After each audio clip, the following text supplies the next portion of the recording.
Hey everybody, my name is Lisa Ann Dickinson. I'm the president of the Maryland State Child Care Association, and I just wanted to do a quick little video because I was approved today for my child care credentialing voucher so that I can attend the Maryland State Child Care Conference by the Sea. I just wanted to put together a little video to remind everyone how to submit our vouchers because it's been a little bit since we've done this. First of all, I got an email from Maryland One Stop and it says that my voucher was approved. So then I went and logged into my One Stop account and it says pending uploading verification of training completion, which is what you're going to do after the conference. You're going to upload your certificate to that.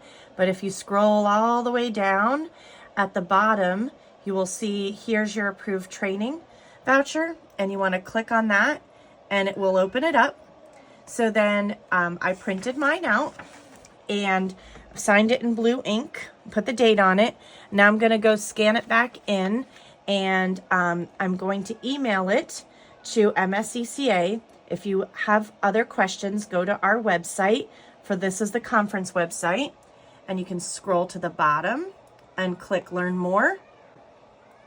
And then you want to go to MSDE voucher information, and it has all of the information for that. I'm going to email my training voucher to vouchers@mscca.org. Whoops, right here, vouchers@mscca.org.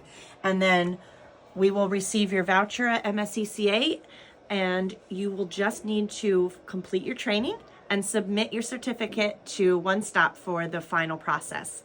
I cannot wait to see you all in Ocean City in the big conference center this year.